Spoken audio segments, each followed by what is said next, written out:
Hello class 11 students, this is your biology teacher Agrima Rawat. So today we are going to start a new chapter, that is chapter number 5, Morphology of Flowering Plants. Okay, first we should be knowing what its meaning is, the name says, what the name says. So morphology means external structure, a plant externally, how a plants look, okay, or any organism. That is what morphology is.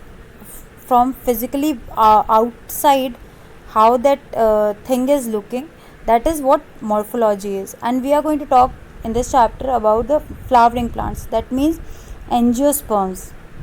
Angiosperms is that group in the plant kingdom that is having the flowering, that they are having the flowers, right? So they are the flowering plants. So we are going to talk about the morphology of angiosperms actually. Okay, so we will talk about this. Okay, shall we move forward? So here it is written, if you pull out any weed, अगर आप किसी भी weed को, weed मतलब कोई अनचाहा plant, उसे पुल करते हो, बाहर निकालते हो, you will see that all of them have root, stems, leaves. तो आप देखोगे उसमें रूट्स होती हैं, स्टेम होती है, लीव्स होती हैं. They may be bearing flowers and fruits, उनमें फ्लावर्स और फ्रूट हो सकते हैं.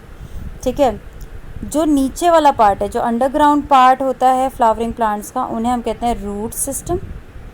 और जो पोर्शन ग्राउंड से ऊपर होता है उसे हम कहते हैं शूट सिस्टम. ठीक है, so here in this picture you can see, so this is what grass is here, sorry, it is the soil part, and this underground part is called as root system, right? The part that is under the ground, under the soil, you can say, that is the root system, and the upper part that is above the soil, that is called as shoot system.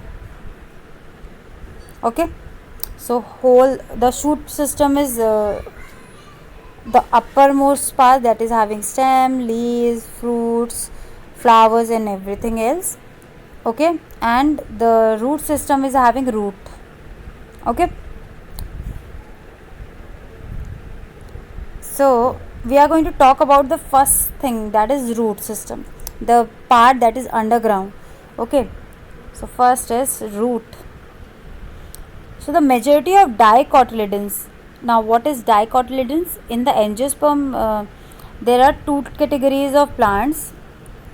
जो angiosperms होते हैं उनमें दो category के plants होते हैं, जिनमें seeds, इनमें सीड्स जो प्रेजेंट होते हैं वो दो तरह के हो सकते हैं. One seed can be that it is only having one cotyledon, and second is it is having two cotyledons. ठीक है, जैसे चना होता है, राजमा है, ये सब के पास दो cotyledons हैं. ठीक है, और कुछ होते हैं आपके राइस वगैरह जिनमें आपके सिर्फ एक cotyledon देखने को मिलता है. तो जिनमें दो cotyledon, जिन सीड्स में आपके दो cotyledon होते हैं और जिस प्लांट में वो मिलते हैं, हम उसे डाइकोटिलेडन्स प्लांट कहते हैं. ठीक है, so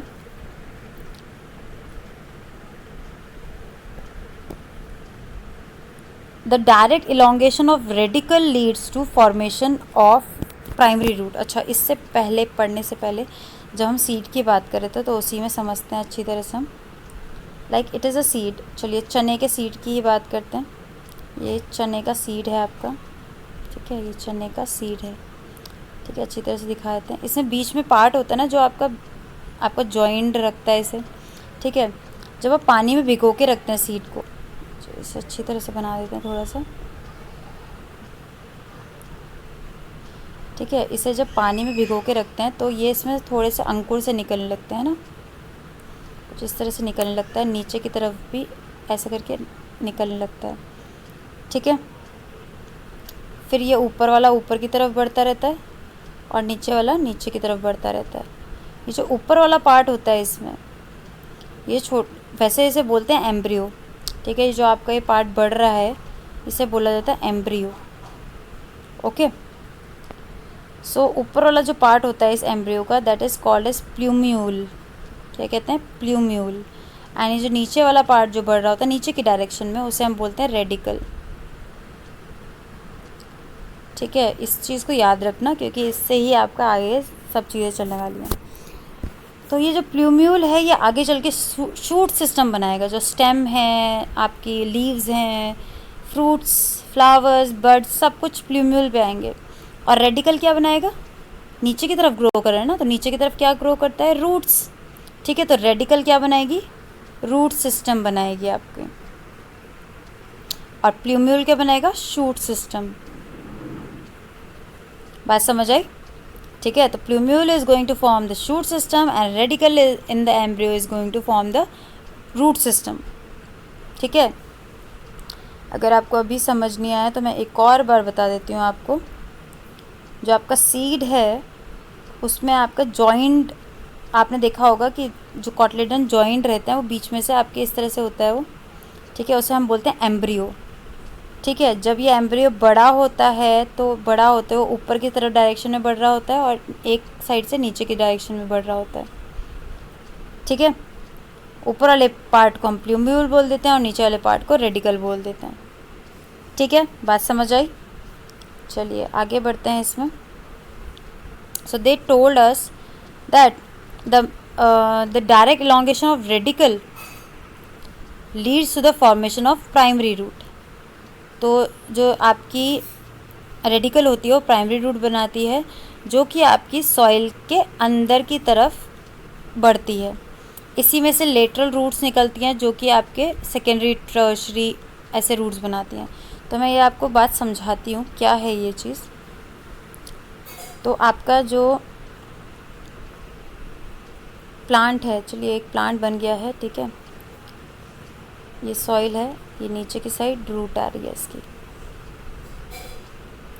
ठीक है, ये ऊपर आपका शूट सिस्टम है। ओके, ये नीचे की तरफ रूट बढ़ रही है तो थोड़ी सी टेढ़ी सी हो रही है रूट, कोई बात नहीं, इसको थोड़ा सा अच्छे से बना लेते हैं।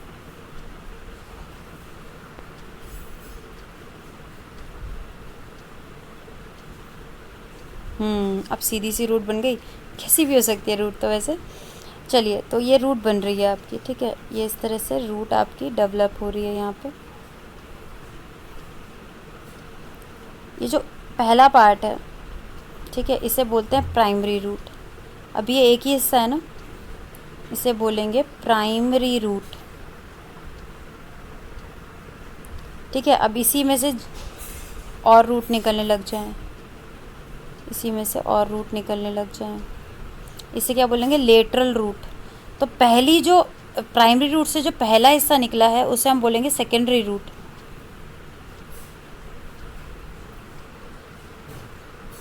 ठीक है, सेकेंडरी रूट हो गई है।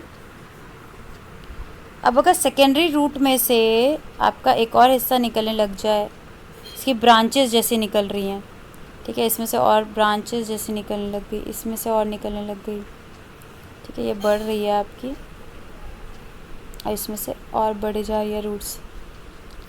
प्राइमरी से जो निकली उसे बोलेंगे सेकेंडरी, सेकेंडरी से जो निकली उसे बोल देंगे टर्शरी। इस तरह से ब्रांचेस जैसे बनाते रहेंगे। ठीक है, और ये रूट्स फैलती जाएंगी। ओके, इतनी बात समझ आ गई प्राइमरी, सेकेंडरी और टर्शरी की मतलब। ओके, सो इसी सेंटेंस को आगे बढ़ाते हैं। तो उन्होंने बोला the primary root and its branches constitute tap root system as seen in the mustard plant. Okay, तो आपको मैं समझाती हूँ यहाँ पे। प्राइमरी रूट जो होती है, अगर किसी प्लांट में सिर्फ प्राइमरी रूट है, सिर्फ रूट इतनी ही है आपकी। ठीक है, ये सॉइल है आपकी और इससे नीचे का हिस्सा ये है आपका प्राइमरी रूट। ठीक है, सिर्फ ये ऐसे ही रहता है तो इसे बोलेंगे टैप रूट। इसमें से कोई लेटरल रूट्स नहीं निकली।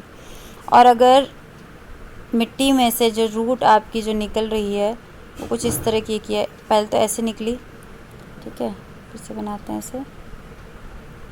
पहले तो एक प्राइमरी रूट आई, फिर इसमें से सेकेंडरी निकल गई, फिर इसमें से आपकी टर्शरी निकल आई, ठीक है, टर्शरी में से और निकलने लग गई, ठीक है, ऐसे फैलती जा रही हैं। तो ऐसी रूट को क्या कहते हैं? Fibrous root. फाइबर जैसे है ना, फाइब्रस है, ठीक है, इसे बोलते हैं फाइब्रस रूट, ठीक है। ऐसी सीधा सिर्फ जिसमें प्राइमरी रूट देखने को मिलेगी उसे कहेंगे टैप रूट, और जिसमें आपको ऐसे प्राइमरी रूट फिर सेकेंडरी फिर टर्शरी ऐसे करके आपको देखने को मिले उसे बोलेंगे फाइब्रस रूट, ठीक है। तो अब ध्यान देंगे इस चीज़ में। तो इन्होंने बोला कि मस्टर्ड प्लांट में आपको देखने, मस्टर्ड के जो आपकी ट्री होती है, जो प्लांट होता है उसमें आपको देखने को मिलता है टैप रूट सिस्टम, ठीक है। मैं इसे टैप रूट को यहाँ से रब कर देते हैं ताकि हमें स्पेस मिल जाए। तो टैप रूट हमें देखने को मिलता है मस्टर्ड में, ठीक है। इन मोनोकोटिलेडन्स प्लांट्स, मोनोकोटिलेडन्स में आपको फाइब्रस रूट देखने को मिलती है, और डाइकोटिलेडन में जैसे अभी हमने बात करी थी, डाइकोटिलेडन जो आपकी नीचे देखते हैं हम, यहाँ पे आपको दे रखा है, ये कौन सी आपकी रूट है?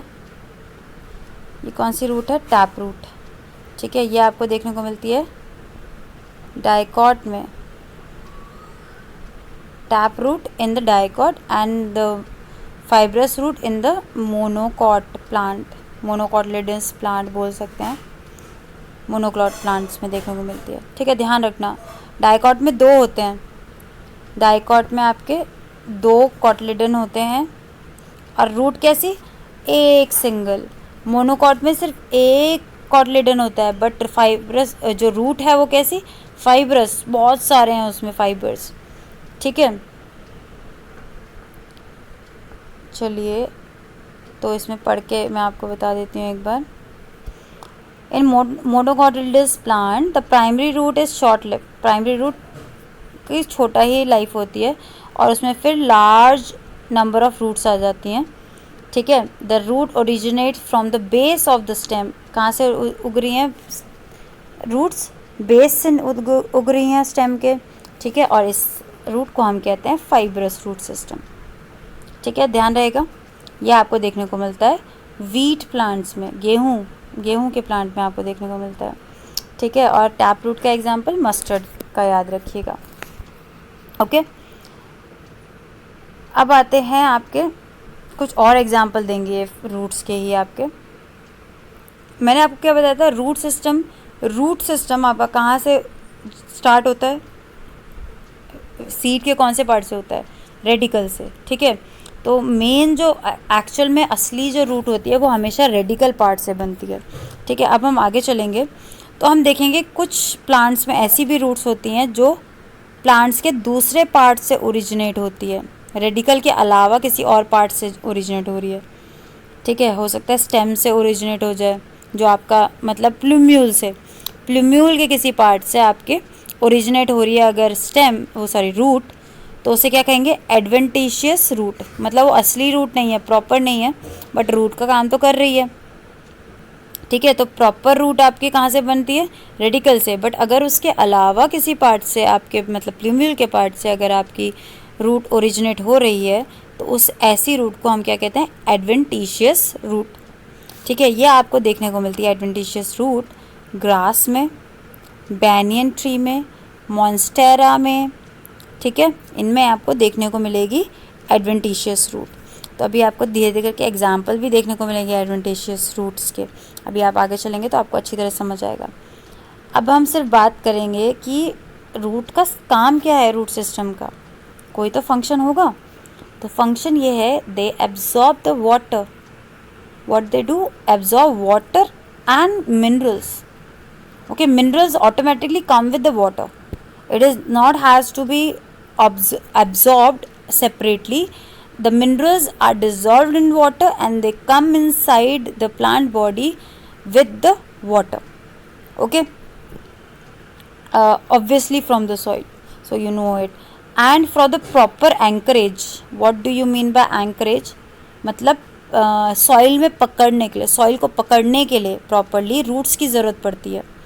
प्लांट टिका रहे अच्छी तरह से, तो वो अगर कोई मजबूत प्लांट है, इतनी हवा चल रही है, बहुत तेज़ तेज़ हवा चल रही है, तूफान आ रहा है, तभी भी खड़ा हुआ है, किस वजह से खड़ा हुआ है? क्योंकि उसकी रूट्स एंकर हो रखी हैं सॉइल के साथ, अच्छी तरह से पकड़ रखा है रूट्स ने सॉइल को अच्छी तरह से, इस वजह से वो खड़ा है। ठीक है, तो रूट्स का काम एक और क्या है? प्रॉपर एंकरेज देना, मतलब पकड़ के रखना सॉइल को। और कुछ में आपको ये भी देखने को मिलता है कि जो खाना बचा हुआ होता है प्लांट्स में, उस खाने को भी स्टोर करने का काम रूट्स में होता है कुछ कुछ प्लांट्स में।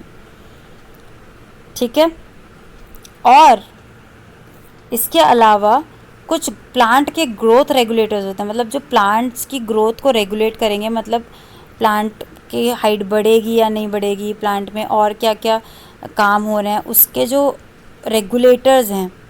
ठीक है, कुछ केमिकल्स होते हैं, उनको सिंथेसिस करवाने का काम भी कुछ कुछ में रूट्स में होता है। ठीक है, तो ध्यान रखना, ये 4 फंक्शंस हैं रूट सिस्टम के। First is absorption of water and minerals, second is proper anchorage of the plant parts, third is to store the reserve food material, and fourth is to synthesize plant growth regulators.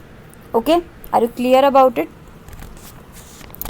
आगे बढ़ें फिर, चलिए, so let us move. So here you can see the adventitious root also. Okay, so ये आपके stem के अंदर से निकल रहा है, कोई पर्टिकुलर आपके रेडिकल से नहीं निकल रहा है। ठीक है, कहीं पे भी उग जा रही हैं रूट्स, तो ये ऐसी रूट्स हैं जो कि कहीं से भी प्लूम्यूल वाले पार्ट से निकल रही हैं, तो इन्हें एडवेंटिशियस रूट कहेंगे। इन्हें प्रॉपर रूट में नहीं लाते हैं हम, इसलिए एडवेंटिशियस रूट का नाम देते हैं। काम ये कर सकती हैं रूट्स वाला ही, बट प्रॉपर नहीं है। ठीक है, असली नहीं मानेंगे फिर तभी भी इसे। चलिए फिर आगे बढ़ते हैं। अब हम पढ़ेंगे रूट्स के रीजन्स के बारे में, मतलब रूट्स के जो आपके अलग अलग हिस्से होते हैं। ठीक है, अब कोई जड़ है, प्लांट की रूट है, उसको जब वो बढ़ रही है, ठीक है, तो नीचे की तरफ आपको देखने को मिलेंगे। मैं इस डायग्राम से पहले आपको समझाऊंगी, फिर हम सेंटेंसेस पढ़ के इसके बारे में समझेंगे। तो जो सबसे नीचे की साइड टिप होती है रूट्स की, ठीक है, प्लांट्स के रूट्स की टिप होती है, सबसे नीचे वाला हिस्सा, इसको बोला जाता है आपका टिप, रूट टिप कहते हैं। और इस रूट टिप के ऊपर लगी होती है रूट कैप, मतलब जैसे टोपी पहनते हैं ना हम लोग, सर पे अपनी टोपी पहन लेते हैं। टोपी पहनने से क्या होता है, हमारा सर या तो धूप से बचाने के लिए पहनी होती है या स्टाइल के लिए पहनी होती है, अलग अलग तरीके के लिए। बट यहाँ पे जो रूट की कैप होती है वो होती है इसलिए, अभी आपको थोड़ी सी चीज़ बताती हूँ, उसके बाद आपको रूट कैप का अपने आप ही फंक्शन समझ आ जाएगा। रूट कैप से थोड़ी सी ऊपर यहाँ पे आपको दिख रही होगी कुछ सेल्स आपको, ठीक है, यहाँ पे आपको सेल्स दिखाई दे रही हैं कुछ, ये होती हैं आपकी न्यू सेल्स। ठीक है, या फिर इन्हें मेरिस्मेटिक सेल्स भी कहा जाता है, जो ये बिल्कुल न्यू है सेल्स। ठीक है, मेरिस्मेटिक सेल्स कहते हैं इन्हें। ठीक है, अब ये बिल्कुल नई वाली सेल्स हैं जो अभी अभी बन रही हैं, यहाँ पे डिवीजन चल रहा है सेल्स का। ओके, सो यहाँ नई नई सेल्स जो बन रही हैं अब वो बिल्कुल न्यू है। जैसे बच्चा एक अभी पैदा हुआ है तो वो बहुत नाजुक होता है ना, उसको ऐसे ही तो कुछ भी करने नहीं देंगे कि वो कैसे भी जा रहा है, कहीं पे भी लुढ़क रहा है, नहीं ना, क्योंकि उसकी बॉडी बहुत कोमल है। ठीक है, उसे बचा के रखना पड़ेगा। तो ये सेल्स भी बहुत कोमल होती हैं, तो इन्हें बचा के रखना पड़ेगा। अब रूट का काम तो होता है सॉइल के अंदर घुसना। ठीक है, अब ये जो नीचे की साइड से घुसेगी तो यहीं से ना, घुसेगी कहाँ से, यहीं से तो घुसेगी। अब ये सेल्स तो बड़ी नाजुक हैं, तो ये जब मिट्टी में खोदेगी, ये अंदर की साइड ऐसे गई तो इसको तो डैमेज हो सकता है ये नई नई सेल्स को। इसके लिए यहाँ पे रूट कैप है, ताकि ये जो नई सेल्स हैं इनको प्रोटेक्शन मिल सके। ठीक है, अच्छा, ये नई सेल्स आई कहाँ से, ये जो वाला रीजन है, ये वाला जो हिस्सा है आपका, ठीक है, ये रीजन को कहते हैं रीजन ऑफ मेरिस्मेटिक एक्टिविटी। यहाँ पे सेल्स जो होती हैं आपकी पुरानी सेल्स, वो डिवाइड हो के आपकी न्यू सेल्स बनाती रहती है। मतलब एक सेल 2 में डिवाइड हो जाएगी, 2 सेल बन गई, 2 से 4 बन रही हैं, इस तरह से आपकी नई नई सेल्स बनती रहती हैं। तो न्यू सेल्स कहाँ पे बनेंगी? इस रीजन में। इसको बोलते हैं रीजन ऑफ मेरिस्मेटिक एक्टिविटी। ठीक है, फिर जब ये मेरिस्मेटिक सेल्स जब आपकी थोड़ी सी पुरानी हो जाती हैं तो ये इलोंगेशन में चले जाते हैं। ये वाला पार्ट आपके प्लांट को बढ़ाने का काम करता है। अब ये जो मेरिस्मेटिक सेल्स ही थी, ये अब किस में कन्वर्ट हो गई? यहाँ पे इस वाले रीजन में पहुँच गई। ठीक है, आई डोंट नो आपको समझ आ रही है यह बात या नहीं। मैं आपको एक और बार बताती हूँ इस चीज़ में, आप लोगों को थोड़ा सा कन्फ्यूजन ज़रूर होगा। जैसे कि एक रूट है, इस तरह से बढ़ रही थी। ठीक है, छोटी सी रूट थी पहले, बाद में वो यहाँ की सेल्स, यहाँ पे कौन सी सेल्स होंगी? नई मेरिस्मेटिक एक्टिविटी चलेगी, तो ये सेल्स क्या करेंगी? बढ़ेंगी।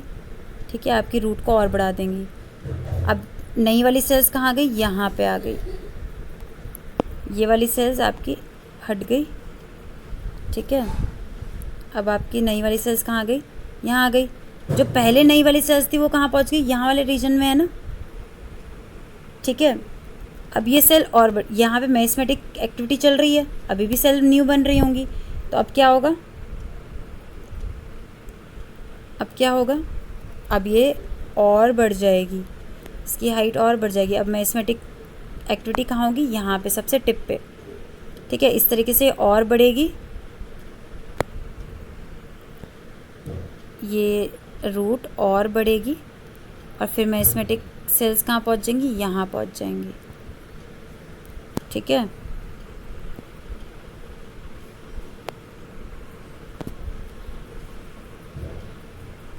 ठीक है, तो ये जो नई नई सेल बन रही है वो कहाँ रहती जा रही हैं? पीछे की तरफ रह रही हैं। तो यहाँ पे भी सेम टू सेम यही चीज़ हो रही है। आई होप अब आपको समझ आ जाएगा।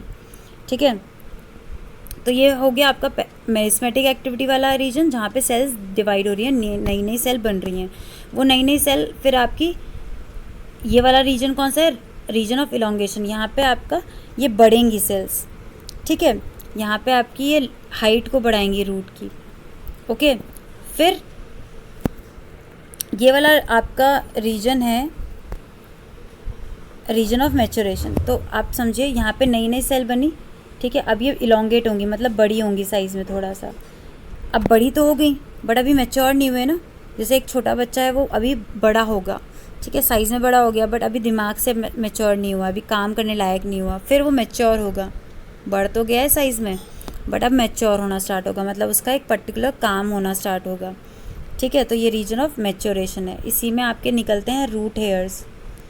रूट हेयर्स का काम ये होता है, एक तो रूट हेयर्स जो होते हैं ना, ये आपके बहुत ही डेलिकेट होते हैं, जैसे धागे जैसे होते हैं ये, और ये वाटर और मिनरल्स को एब्जॉर्ब करवाने का काम करते हैं सॉइल से। ठीक है, वाटर और मिनरल्स आपके मिट्टी से एब्जॉर्ब करवाए जाते हैं by the root hairs. Roots भी, ये भी वाला पार्ट भी एब्जॉर्ब कर लेगा, बट ये और सरफेस एरिया को बढ़ा देते हैं रूट हेयर्स, है ना, छोटे छोटे है ना, तो सरफेस एरिया बढ़ जाएगा, जिससे वाटर और मिनरल्स का एब्जॉर्प्शन ज़्यादा से ज़्यादा होगा। ठीक है, अब हम इसको पढ़ के देखते हैं, इसमें और कुछ भी छोटी छोटी चीज़ें हैं, उनके बारे में हम पढ़ेंगे। Okay, so the root is covered at the apex. Apex मतलब ये वाला पार्ट। ठीक है, ये वाला जो आपका नीचे वाला टिप वाला पार्ट है, apex, by a thimble like structure called root cap. ये ऐसा स्ट्रक्चर है, जैसे थिम्बल लाइक स्ट्रक्चर कह रहे हैं, कैप लाइक स्ट्रक्चर है ना, तो इसे रूट कैप कहते हैं। It protects the tender apex of the root. तो मैंने आपको बताया ये रूट के जो टेंडर मतलब नाजुक जो नई नई रूट आपकी रूट है, उसको प्रोटेक्ट करने का काम करता है रूट कैप। ठीक है, उससे कुछ मिलीमीटर ऊपर आपकी रूट कैप के ऊपर region of meristematic activity present होता है।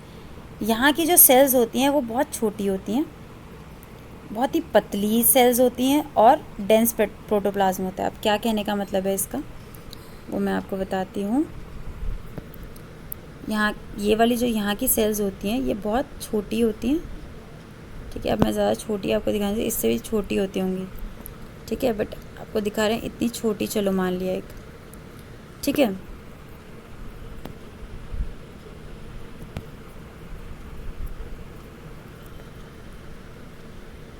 ओके, सो ये सेल प्रेजेंट है आपकी, इसमें न्यूक्लियस है और इसका लिविंग कंटेंट है, और ये बहुत डेंस लिविंग कंटेंट इसमें प्रेजेंट होता है। लिविंग कंटेंट को हम क्या कहते हैं, प्रोटोप्लाज्म कहते हैं, ठीक है, आपने पहले भी पढ़ रखा होगा। तो जो भी इसके अंदर प्लाज्मा मेम्ब्रेन के अंदर लिविंग कंटेंट है सेल के अंदर, उसको प्रोटोप्लाज्म कहा जाता है। और ये बहुत डेंस होता है, बहुत घना होता है। क्यों? क्योंकि ये सेल्स को क्या करना पड़ता है, डिवाइड करना है, डिवाइड होकर नई सेल्स बनानी है, ठीक है।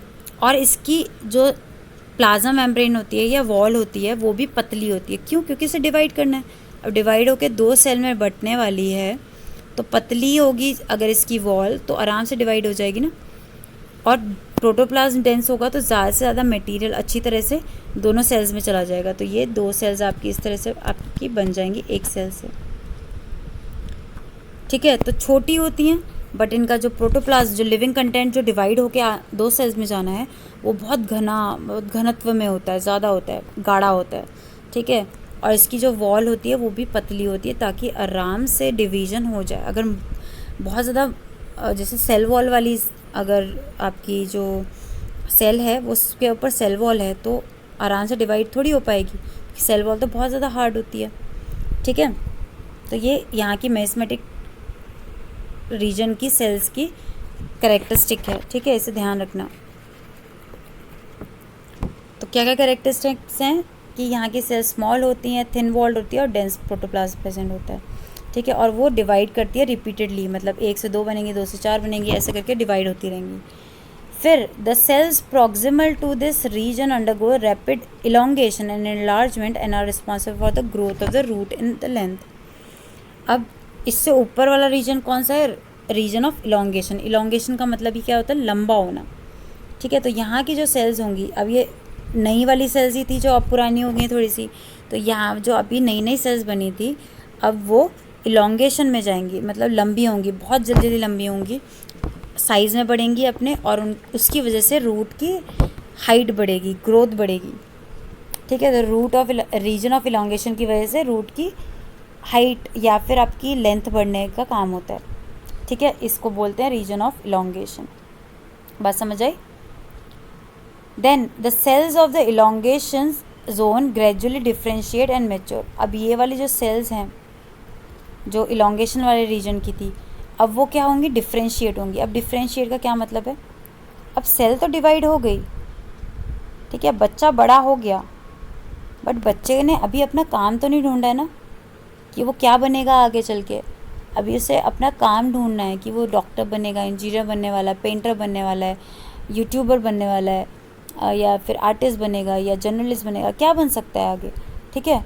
अभी काम में बंटवारा होना बचा है, एक सेल से डिवाइड होके ये 2 सेल बन गई, फिर ये साइज़ में बड़ी भी हो गई, ठीक है, साइज़ में बड़ी भी हो गई, बट अभी इनका काम का बंटवारा नहीं हुआ है क्योंकि प्लांट्स में भी अलग अलग सेल्स अलग अलग काम करने का काम करती हैं, ठीक है, अलग अलग काम करेंगी सारी सेल्स। तो ये सारी सेल्स को अलग अलग काम में बांटना पड़ेगा, और वो कब होगा, जब वो रीजन ऑफ इलोंगेशन के बाद उनका मैच्योरेशन होना स्टार्ट होगा, ठीक है। वहाँ पे डिफ्रेंशिएशन का प्रोसेस चलेगा, मतलब डिफ्रेंशिएट करेंगे कि ये वाली सेल ये वाला काम करेगी, ये वाली सेल ये वाला काम करेगी। अब ये सेल्स डिफ्रेंशिएट होकर मैच्योर हो जाएंगी, काम करने लगेंगी तो मैच्योर हो जाएंगी ना। अब उन्हें जिम्मेदारी का एहसास हो गया, अब वो एहसास हो गया है तो अब वो अपने काम पे लगेंगी, ठीक है। तो hence this zone proximal region to the elongation is called region of maturation. अब ये जो रीजन ऑफ इलोंगेशन के ऊपर वाला पार्ट है इसे क्या कहेंगे, रीजन ऑफ मैच्योरेशन, ठीक है, okay. From this region some epidermal cells form very thin delicate thread like structure called root hairs. तो मैंने आपको बताया था रूट हेयर्स डेवलप होती हैं यहाँ पे रीजन ऑफ मैच्योरेशन से, है ना। और ये बहुत ही पतली होती हैं, बहुत ही नाजुक होती हैं, ठीक है, और धागे की तरह होती हैं, ओके। और ये इनका काम क्या होता है, वाटर को एब्जॉर्ब करना और मिनरल्स को एब्जॉर्ब करना सॉइल से। बात समझ आई?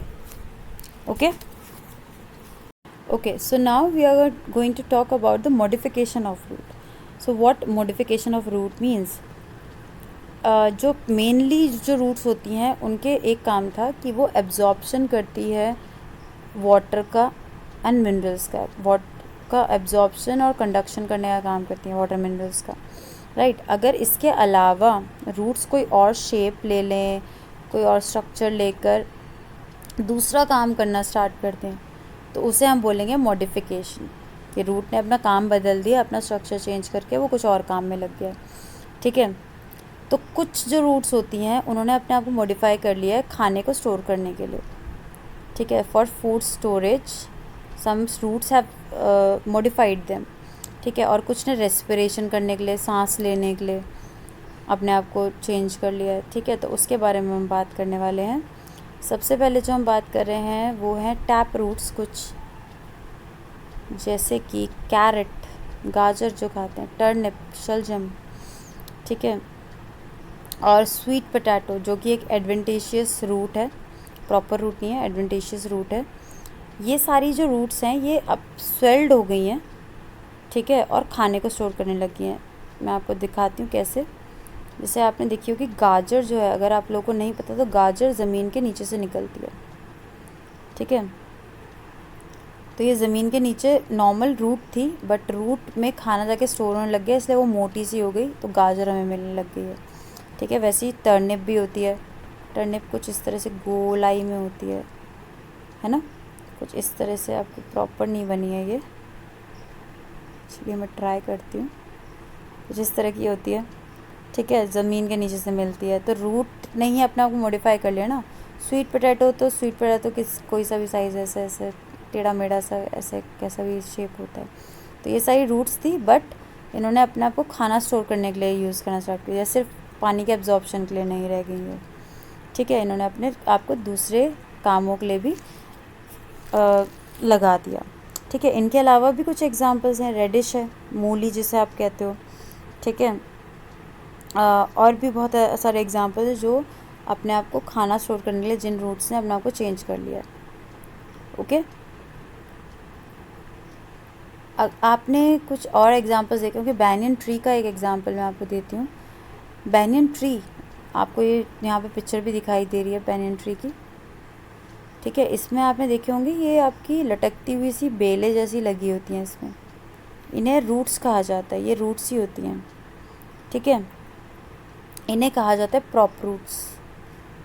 क्यों प्रॉप रूट्स? क्योंकि ये दिखाने वाली रूट्स हैं, इनका रूट वाला कोई काम नहीं है, ज़मीन के अंदर थोड़ी हैं, ठीक है। इन्हें प्रॉप रूट्स कहा जाता है, ओके।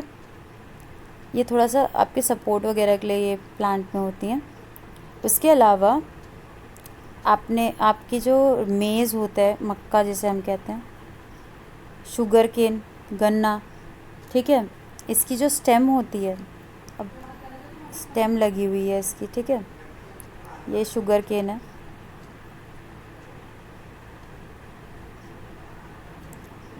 इसकी जो नोड्स में है ना, कभी कभी मोटे मोटे से ऐसे करके ऐसे रूट्स जैसी निकलने लगती हैं, ठीक है। इन्हें स्टिल्ट रूट कहा जाता है। क्या कहा जाता है? स्टिल्ट रूट। लोअर नोड्स में से निकलती हैं, ठीक है। नोड्स वो हिस्से होते हैं जहाँ से नए प्लांट्स निकलते हैं। ये रूट्स को एक तरह से ये प्लांट को सपोर्ट देने के लिए आती हैं, ठीक है। इनका सपोर्टिंग का ही काम है कि जो गन्ना वगैरह है इसको सपोर्ट मिले प्रॉपर, ठीक है। फिर आपके कुछ एग्जांपल्स हैं राइजोफोरा के। राइजोफोरा और मैंग्रोव प्लांट्स, ये आपको समुद्र के पास वाली जगहों में ज़्यादा देखने को मिलते हैं, जहाँ दलदल होता है, ठीक है, जहाँ समुद्र और ज़मीन मिल रही है एक दूसरे से, तो वहाँ देखने को आपको ये मिलते हैं। इन्हें बोला जाता है मैनग्रोव्स भी बोला जाता है इन्हें, ठीक है, मैनग्रोव्स। तो मैनग्रोव्स के प्लांट होते हैं राइजोफोरा। ये आपके स्वैम्पी एरियाज़ में, स्वैम्पी मतलब दलदली इलाकों में मिलते हैं। यहाँ पे जो आपके ये रूट्स हैं, ये रूट्स ज़मीन से ऊपर की तरफ उगते हैं। तो मैं आपको यहाँ पे दिखाती भी हूँ, इन्हें दिख रहा है ये आपको, ये दलदल है, ठीक है। और ये कैसे उग रही हैं, ये पेड़ से नीचे गई और उसके बाद पानी से ऊपर आ गई, तो ये रेस्पिरेशन के लिए ऊपर आई हैं, ठीक है। राइजोफोरा का ये एग्जाम्पल है, मैंग्रोव्स के एग्जाम्पल है आपके, ठीक है। इन्हें निमेटोफोर्स कहा जाता है, ठीक है। ऐसी रूट्स को निमेटोफोर्स कहा जाता है, जो ज़मीन से जाके वापस ऊपर आती हैं रेस्पिरेशन के लिए, ऑक्सीजन लेने के लिए, क्योंकि स्वैम्पी एरियाज़ में नीचे सॉइल में भी ऑक्सीजन नहीं पहुंच पाती प्रॉपरली, तो ये नीचे से सांस लेने के लिए ऐसे रूट्स बाहर आती हैं। ठीक है, क्योंकि बहुत सारे आपके माइक्रो ऑर्गेनिज्म उनकी रूट्स में के पास रहते हैं, जिनकी ज़रूरत होती है उन्हें ऑक्सीजन की ज़रूरत पड़ेगी। ठीक है, तो वहाँ पे ऑक्सीजन के लिए ये रेस्पिरेशन करने के लिए ऊपर आते हैं। So these were some modification of roots से कुछ मॉडिफिकेशन आपने देखने को मिले, जहाँ पे कुछ रूट्स जो होती हैं जिन्होंने रेस्पिरेशन के लिए अपने आप को चेंज किया, किसी ने अपना खाना स्टोर करने के लिए चेंज किया, किसी ने अपना आप प्लांट के सपोर्ट के लिए चेंज किया। ठीक है, तो इस तरीके से ये रूट्स आपकी आती हैं। So I hope you have understood this. Thank you.